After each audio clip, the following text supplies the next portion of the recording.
Hey everyone, can I have your attention? Okay, so here's the SI schedule as normal. It's on Blackboard. I'm sick and not writing it on the board, so it's on Blackboard. Same schedule as normal. Monday, Tuesday, Wednesday we'll be doing theory, Sunday, Monday, Tuesday we'll be doing theory. Wednesday will be all problems, comprehensive, the exam review. So remember, you have an exam Thursday. Hopefully that's not news to anybody. You have an exam Thursday. I think that's about it. Jess? Guilford 323 tonight. You should also check Blackboard at about 5 o'clock on Wednesday for the problem set with all the problems we'll be doing at Wednesday's session. That it? I think this is on. All right. For those of you who were there Friday night, thank you very much. For those of you who were not, final score was 47 to 26. The old folks won. Yeah. That's better. Thank you. For those of you who played, you'll just have to figure out why you only scored 7 points in the second half. So, also, those of you who attended the seminar on Friday afternoon, I am getting the reflections. I'd like them before midnight tonight. The speaker has already contacted me and commented on your participation. She was very pleased. And the organizer emailed commenting on the numbers of you that were there, and she was very pleased. So thank you for attending that seminar as well. There will be other opportunities soon. Don't forget, this week you have an opportunity on Thursday at 11:45 in the same room as the last time. Those of you who were in CLAP, I don't think the organic people will be there this time, but I haven't heard one way or the other yet. So he hasn't called me to ask me if he can use the room again, so we'll get back to that. We have one more detail point to talk about to finish out this chapter, so let's go through that. Again, the SI session schedule is on Blackboard, so you can get it there. Let's go ahead and get rid of that. Yes, I know, I'm going to erase it now. Thank you. You can let go. It'll go.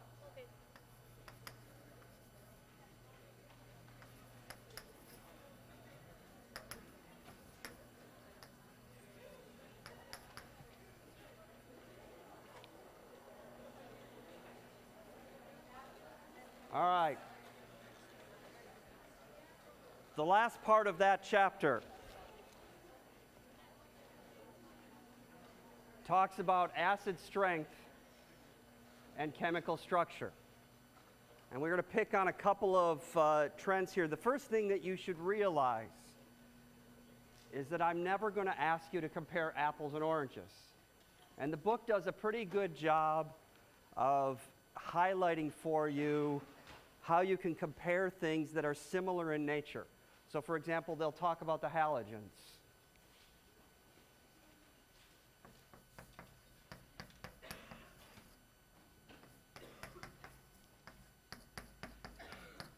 Going down the periodic table.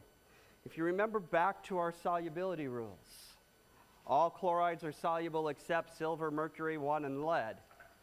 So all of these, the HCl is a soluble acid.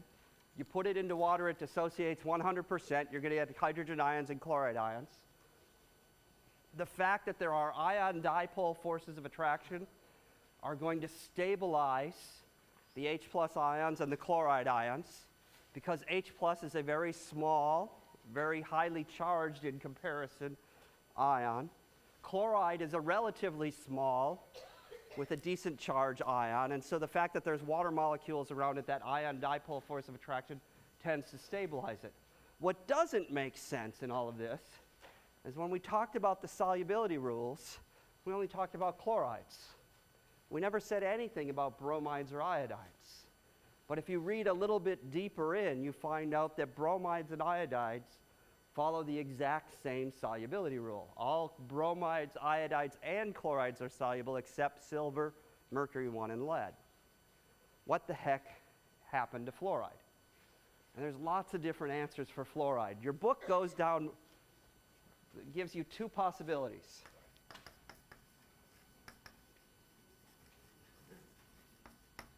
Let me get rid of this. I need this.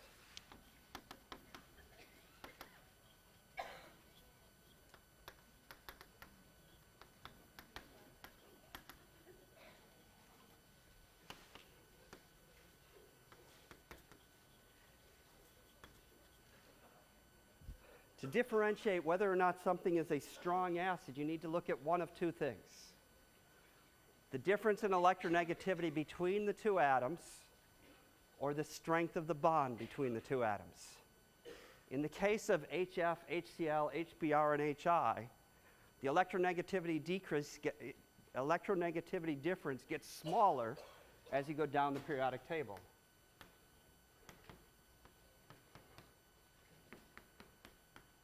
Hydrogen has an electronegativity of about 2.1. Fluorine is about 4. Chlorine is about 3.5. Bromine, there's a big jump down to about 2.8. If I remember right, iodine's about 2.5. So the difference in electronegativity between fluorine and hydrogen is the greatest. The difference in electronegativity between iodine and hydrogen is the smallest. Well, what effect does electronegativity have on it? If you think about an acid,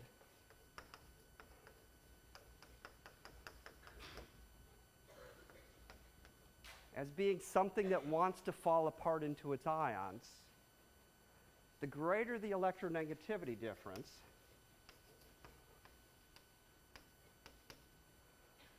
the more time the electrons are going to spend on the negative ion. So in the case of fluorine, it's very electronegative. Nothing's more electronegative. It's going to grab onto the electrons and hold them very tightly. The hydrogen is not going to take those electrons. So this becomes a very polar bond where the electrons want to spend all their time on the fluorine. The problem is HF is a very weak acid. It doesn't want to fall apart. So even though that series tells you it should be the strongest of those 4 acids, it ends up HF is the weakest of the 4. And in fact, HI is the strongest acid in this series.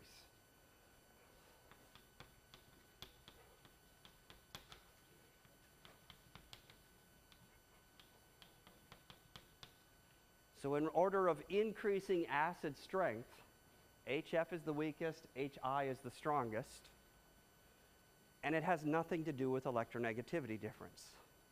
This time, it has to do with bond strength. And the bond strength in this case, this bond is about 500 kilojoules per mole, and this bond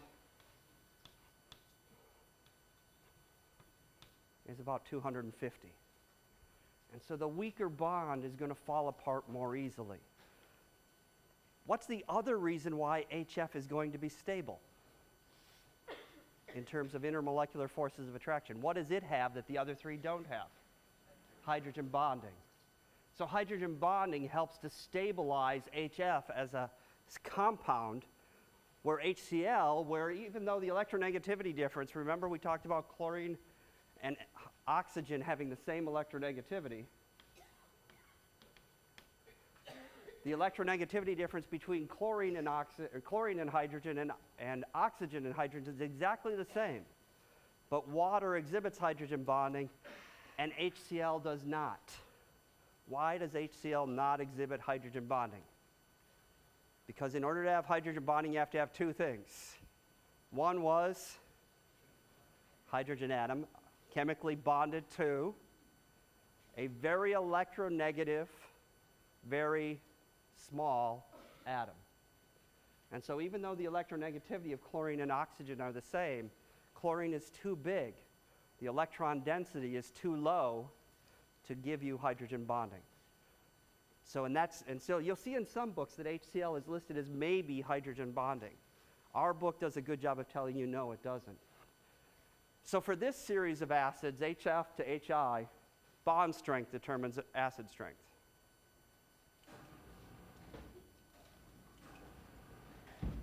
Let's get this right. There we go.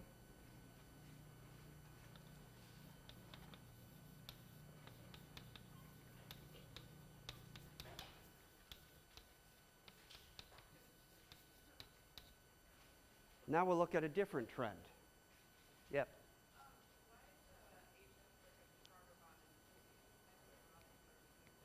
Why is HF a stronger bond than HCl? Then it has to do with size. In that case, HF has a because of the similar sizes and the large electronegativity difference, HF is strange. HF, the one thing our book doesn't do a good job of telling you, they couch it in those terms up there, telling you that acid strength is a combination of electronegativity difference and bond strength. The reality is you can usually tell by electronegativity difference, as you're about to find out. But because this series of halogens doesn't follow that trend, there had to be some other explanation. And so you go look at bond strengths, and you can wave your hands and say it's that. I'll tell you it's hydrogen bonding that really makes the difference in the case of HF. But bond strength gives you the same trend, so it explains what you observe instead of being, okay, let's start from basic principles and see what we find from it. In the case of Richard Bader, he'd tell you that this is an example of the atoms giving you a different answer from what we observe. Where Hoffman would say, well, this fits perfectly. We can explain it on these rules. I mean, the answer to one answer that I would have considered was Professor Hoffman would give you answers that he justifies observations with data, with experiments, and Professor Bader justifies observations with calculations. So our observations tell us this is the trend, so we look for a reason for it. It's just one you have to memorize. These three, on the other hand, or four on the other hand, are a lot clearer. If you look just at the anion for all of these,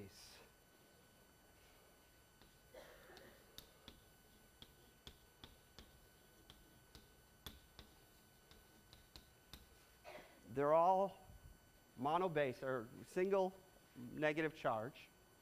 If you draw the dot picture for them, 7, 8, and 6 is 14 electrons.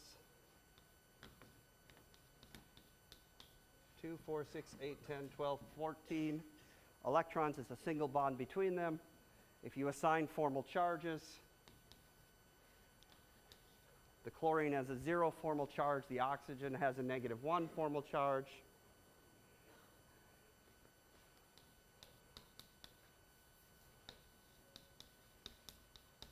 So hypochlorous acid bonds like that. The ClO2 minus, let's see, 7 and 7 is 4, or 2 times 6 is 12, and 7 is 19. There's 20 electrons.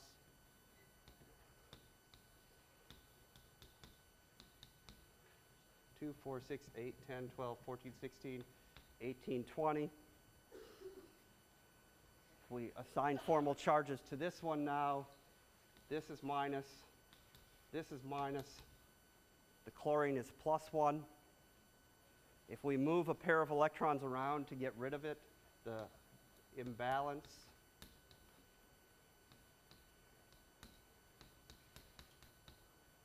that's what we get for chlorous acid. And you can work your way down the list. In every case, the hydrogen is bonded to an oxygen. In the last one,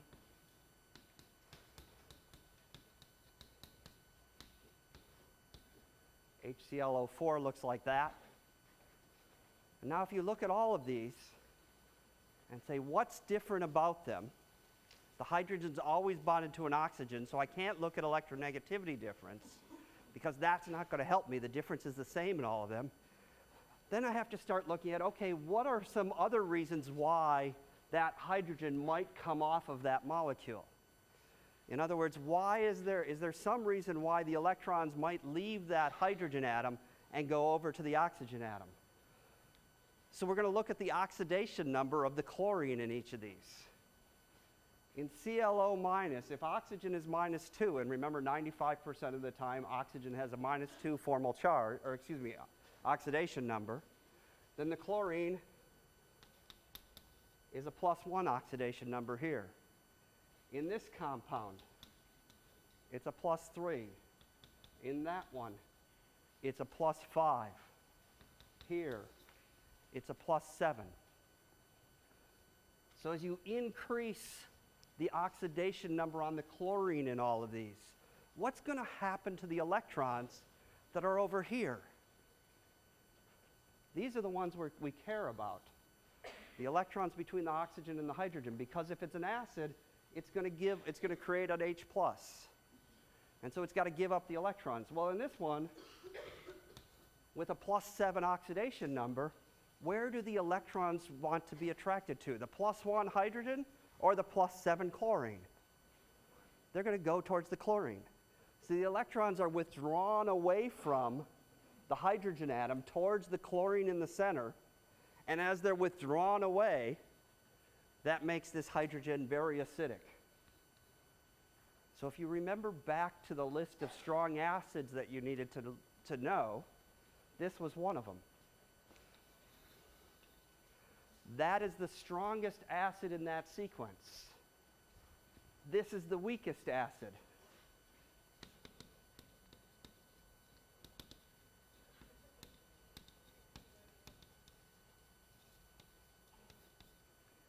So as you go down this list, as you increase the oxidation number on the central atom, you increase the acid strength. And that's always going to be true. Whenever you have an oxoacid and the central atom, it changes its oxidation number, the one with the highest oxidation number will be the strongest acid. Is it a strong acid? That remains to be seen. Is HClO4 stronger than HClO3? Yes. Is it stronger than HClO2? Yes. What about this sequence?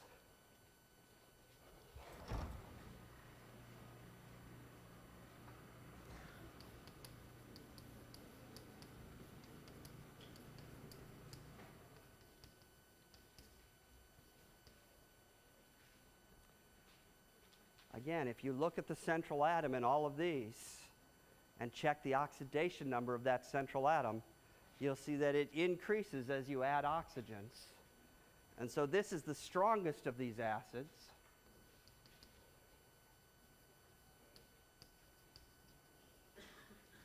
And that one's the weakest. Okay? Is phosphoric acid a strong acid, though? No, it's not. It's considered one of the weaker acids. Now the question is, why would phosphoric acid be a weak acid and perchloric acid be a strong acid? So we'll see if the dot picture can help us for that.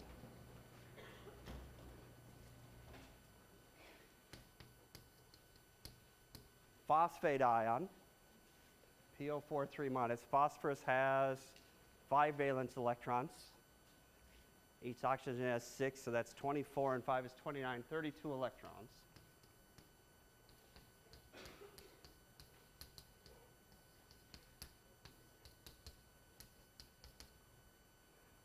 So there's our start of the dot picture. There's 32 electrons in that picture.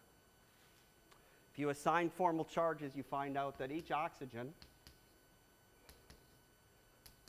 is -1. And the phosphorus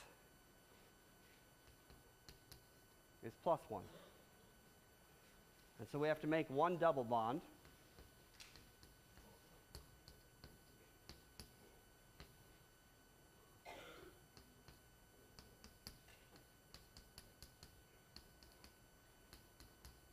And there's the 3 hydrogens. Okay? Here's perchloric acid. There's only 1 hydrogen on it. That one's a strong acid. This one's a weak acid. Why would phosphoric acid be weak compared to perchloric acid, which is strong? Looking at the dot picture. Mustafa?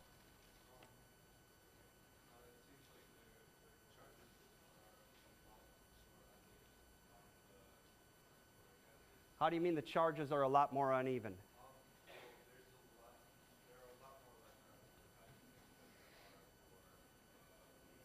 There's a lot more hydrogens where?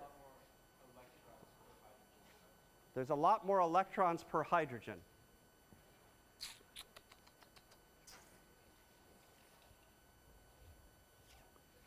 Let me check something. 4 times 6 is 24. and 7 is 31, and 1 is 32. That one had 32 electrons. You're on the right track. I just wanted to change one thing. This one had 32 electrons.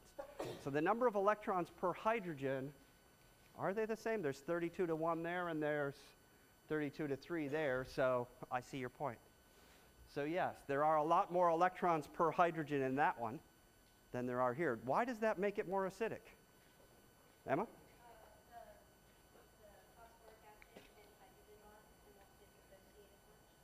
The phosphoric acid can hydrogen bond.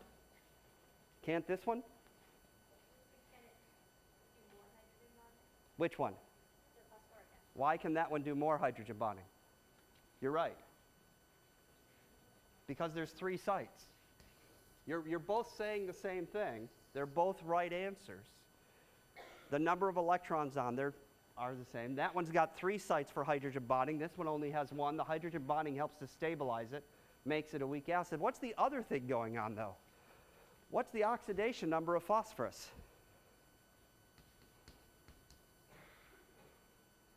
Plus 5, if I remember right. Let's see. 4 times a minus 2 is minus 8. We want a minus 3, so the phosphorus is plus 5. Here it's plus 7. Which one has the higher oxidation number? That one. Whenever we said the oxidation number increases, acid strength increases. So there's lots of reasons you can give for why this one's a weak acid. Here's your challenge. If this is a strong acid, that's a weak acid.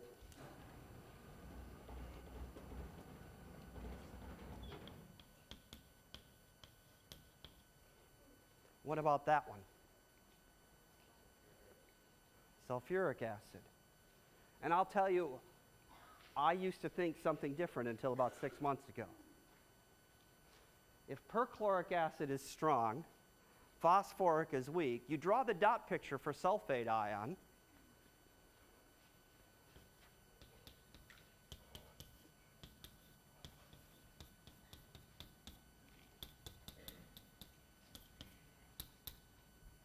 That's what sulfuric acid looks like. Its oxidation number is plus 6. So it's somewhere in between the two.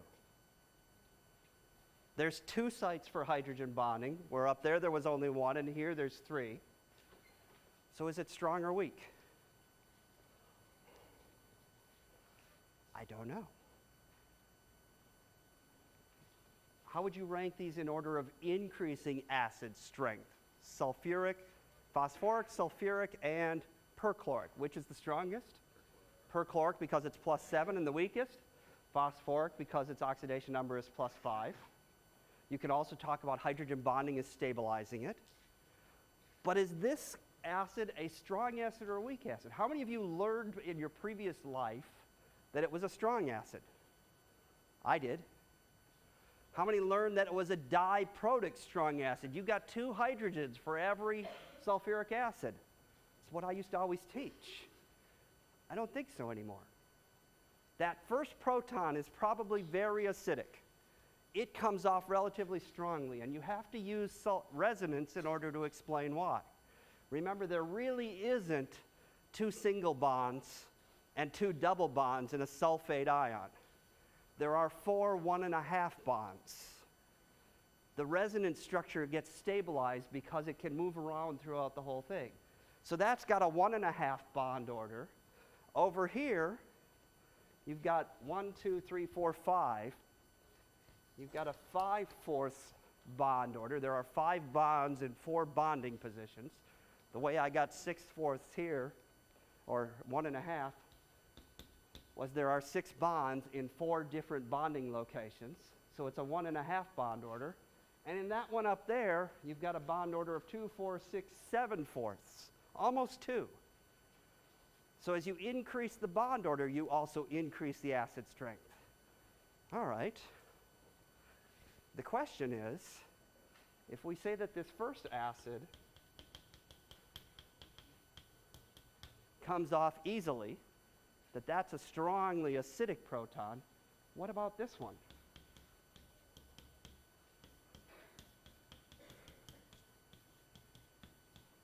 Should this be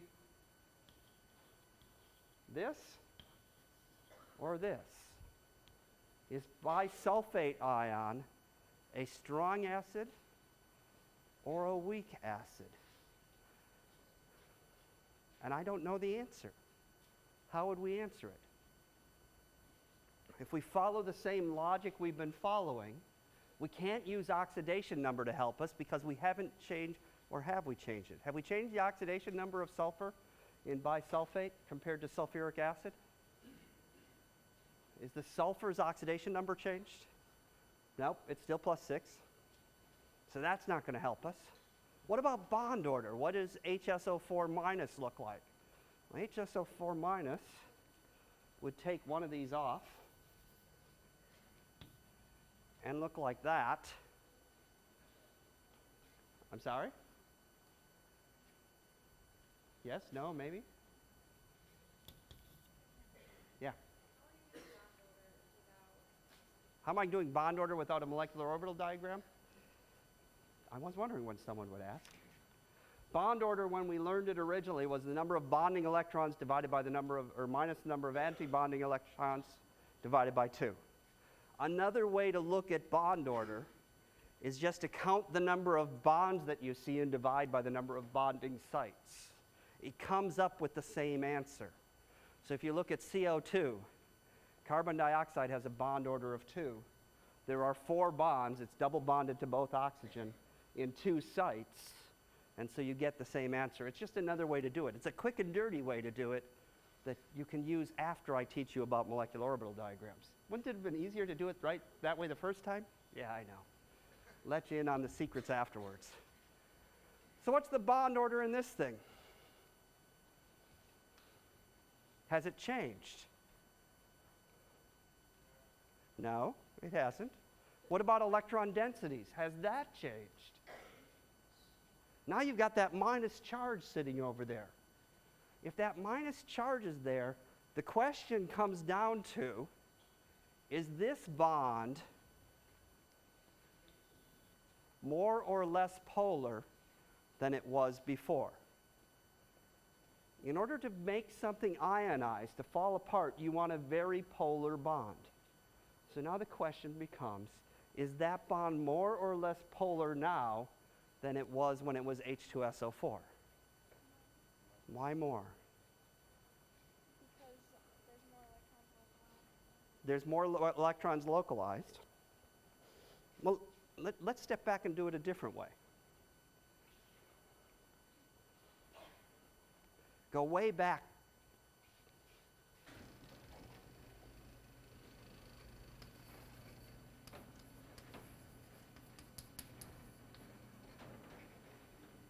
Ionize a calcium atom. That first electron comes off relatively easily. What do you know about the second electron?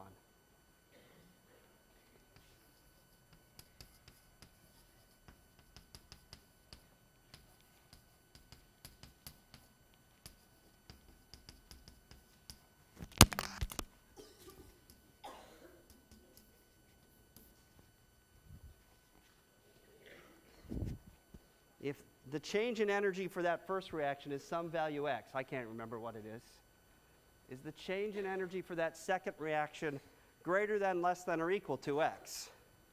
Greater than. It's always harder to take the second electron off than it is to take the first one. All right. Is it easier to take the second proton off than the first one, or is it harder? It's always harder. It's always going to be harder to take off a second proton than a first one. So if you think that this is a strong acid, and the reality is it's somewhere between phosphoric and perchloric, it may be strong. We don't know yet. We just know it's between these two. This one is definitely weak in comparison to this. The second proton always is harder to take off.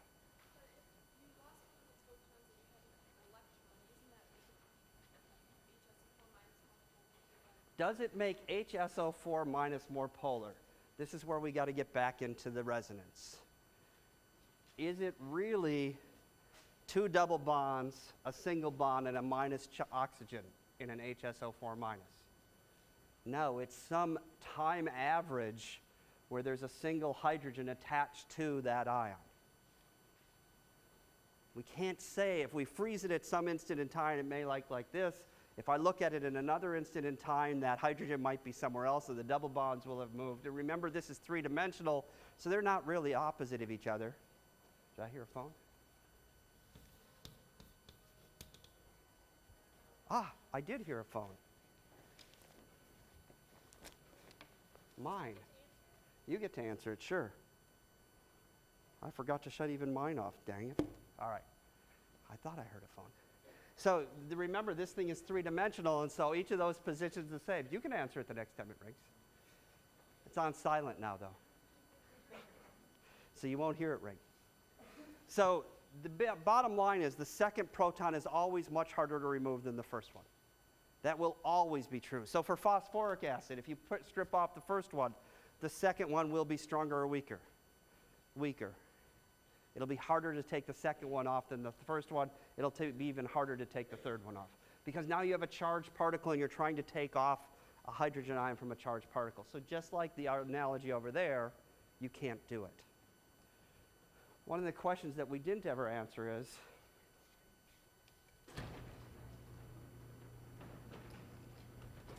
for a polyprotic acid,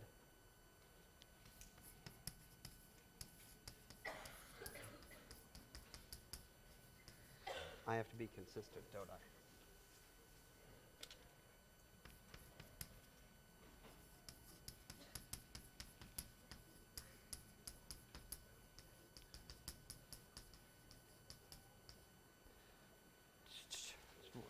Who's got their textbook with them?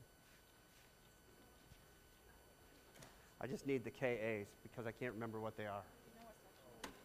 Do I know what section it is? Chapter 16, table. It's table 3, I think.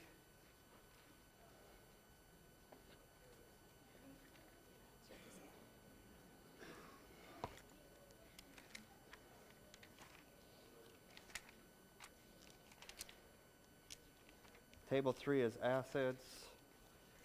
Table 4, there we go.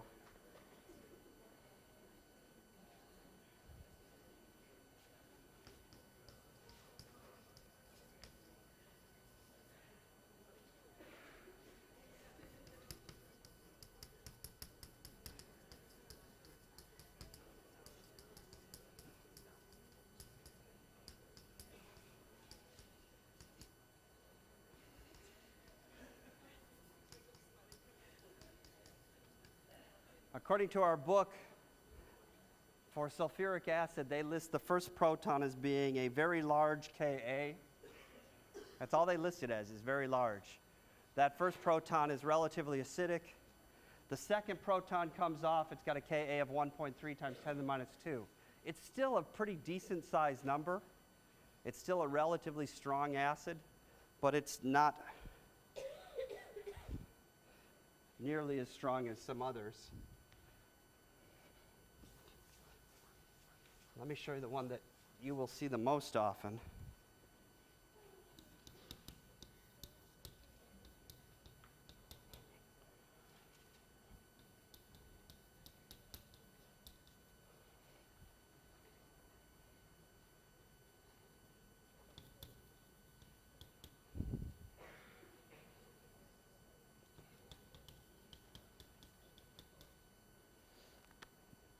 Carbonic acid.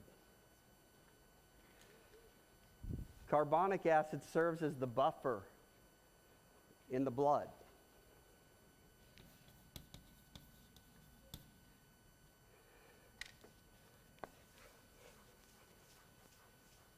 It ends up that if your pH of your blood changes by a relatively small amount, about 0.3 of a pH unit, you will die. Nice and simple. Don't let your pH of your blood change. So don't go drinking strong acids. Okay? Here's your question.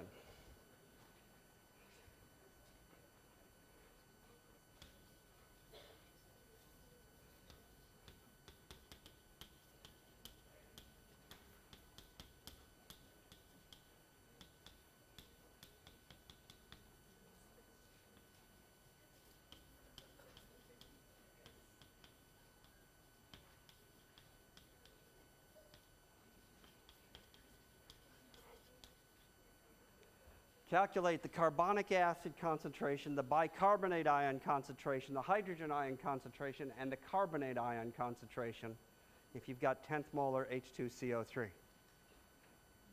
Seems like a straightforward enough question.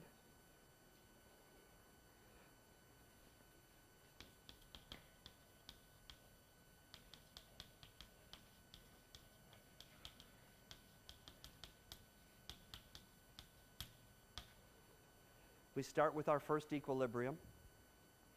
The initial concentration is 0.15 molar. Is that what I said? Or 0.1? We don't care about water. None of this and none of this. The change that occurs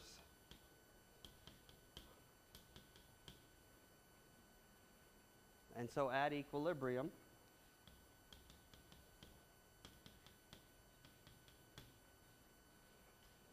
so we can solve this.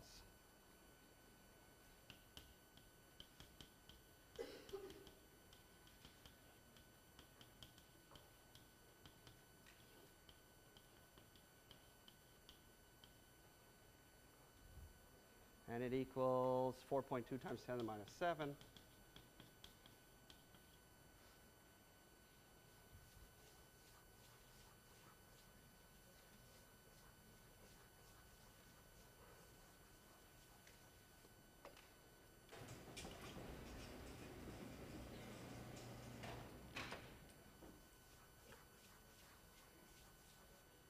Then let's see, X.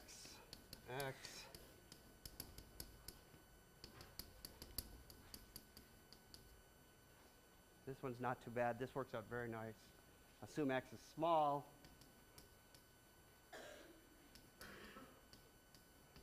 Which in this case is going to be a very good assumption. Then we get X is about 2 times 10 to the minus 4. Did I get that one right? It's nice when it works out nice, isn't it? And so X is equal to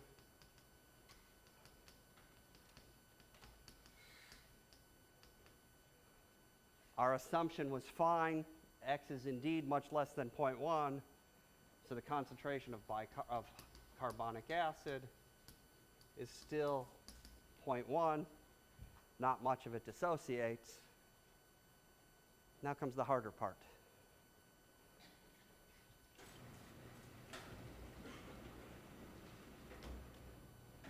Because while that takes care of that first proton, we now have to worry about the second proton.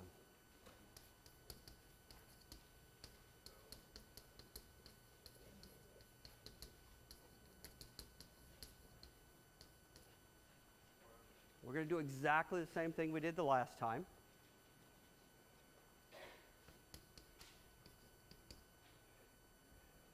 Except what do we put in for our initial concentration of HCO3 minus? That number, 2 times 10 to the minus 4. Because where did the bicarbonate ion come from? From the dissociation of the carbonic acid. We don't care about that again. This is where most people go wrong. There is some hydrogen ion when we start the second dissociation. It came from the first dissociation. So you start with an initial concentration this time, and there's none of that. So the change that occurs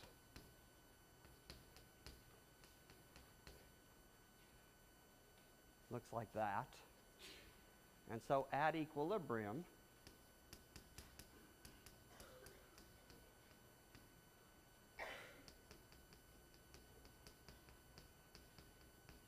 we get this.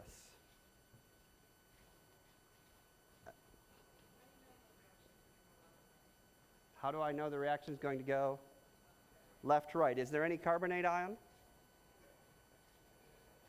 No, there's not. So what's the value of Q? 0.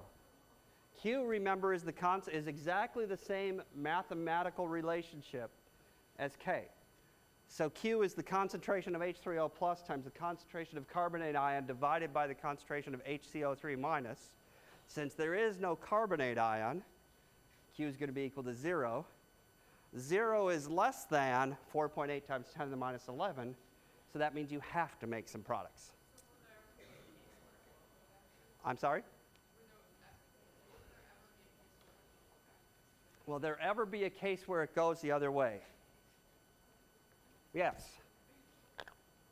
It'll now go the other way. Why will it go the other way? Because I now have carbonate ions in my blood. I just ingested calcium carbonate, and it tastes terrible. But guess what? There's now carbonate ions in my blood.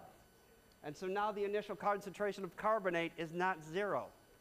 I've added carbonate, so it might push it back that way. I'm sorry, assuming you don't eat any chalk? No, yeah. Just don't eat chalk. It's really not bad. Anybody have an upset stomach? You missed me eating chalk? It'll be on media vision.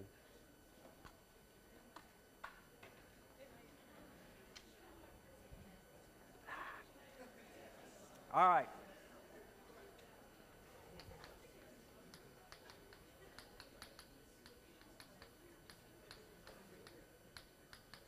This one's nice.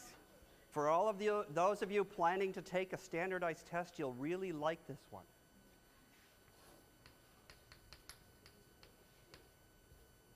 Because now when I substitute everything into this equation,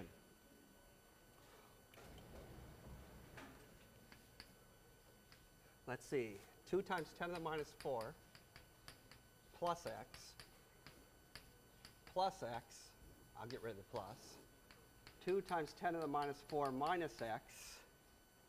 That's what that table looks, or that equation looks like now. It equals 4.8 times 10 to the minus 11.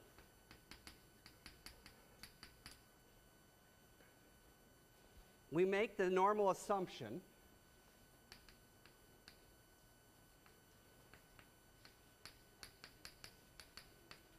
that x is much less than 2 times 10 to the minus 4.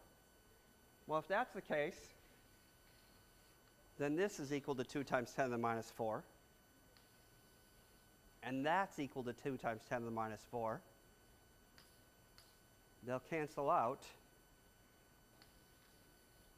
X equals 4.8 times 10 to the minus 11.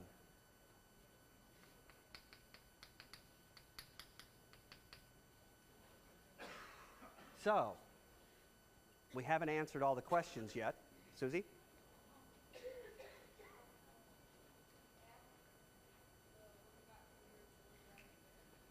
Okay. Yeah, we'll get to that. So now the question is, go back to the original question. It said, what is the H2CO3 concentration? Well, that came from the first dissociation, and we said the H2CO3 concentration is 0.1. It says, what is the HCO3 minus concentration? If we go to this equilibrium here, it tells me that the HCO3 minus concentration is 2 times 10 to the minus 4 minus this value of x. Well, we made this assumption here, which is true. That number is significantly smaller than this. So the HCO3 minus concentration is 2 times 10 to the minus 4. That's exactly what we got up there. So the HCO3 minus concentration is determined by the first dissociation. The second one doesn't change it. What is the H plus concentration? Just like the HCO3 minus, it's determined by the first dissociation. And the second one, because of this assumption we made, tells me that the H3O plus concentration at equilibrium is 2 times 10 to the minus 4, which is exactly what we said up there again. And the carbonate ion concentration, guess what? You didn't even have to do any calculation. For a polyprotic system, for the second dissociation, the divalent ion here, the -2 ion, the concentration at equilibrium is equal to the second dissociation constant. So the carbonate ion concentration here was equal to Ka2. And so you could write that one down without doing anything. You could even write the bicarbonate ion concentration down without doing anything if the value of K is small enough. How do you know if it's small enough? 10 to the minus 6 and smaller is pretty small. 10 to the minus 3 to 10 to the minus 6, then you got to work on it a little bit. But 10 to the minus 6 and smaller, you've got it made. You can just write down, well, the concentration of H2CO3 at equilibrium is going to be essentially what I start with, 0.1. There actually is another rule of thumb, and when we do buffers, I'll show you what that one is. But in general, for polyprotic acids, if the first dissociation constant is small enough, then the concentration of the original acid is whatever you started with, because not much is going to dissociate. The concentration of the final ion is going to be equal to the last dissociation constant value. And the only one you have to solve for then is the two in between, the first dissociation. What if it's a triprotic acid? If you look up the value for phosphoric acid, you'll find out that the first one, darn cord, you'll find out that the first dissociation, if I remember right, is about 10 to the minus 4. So you actually have to solve that one. The second one then for phosphoric acid, the second dissociation, it'll be just like this. And so you can do it for the second and third one the same way. So phosphoric acid, even though you get 3 dissociations, is really not a bad one to solve. I won't make you do it on the exam, but you may see it in the future. I will see you on Wednesday. Have fun at the SI session.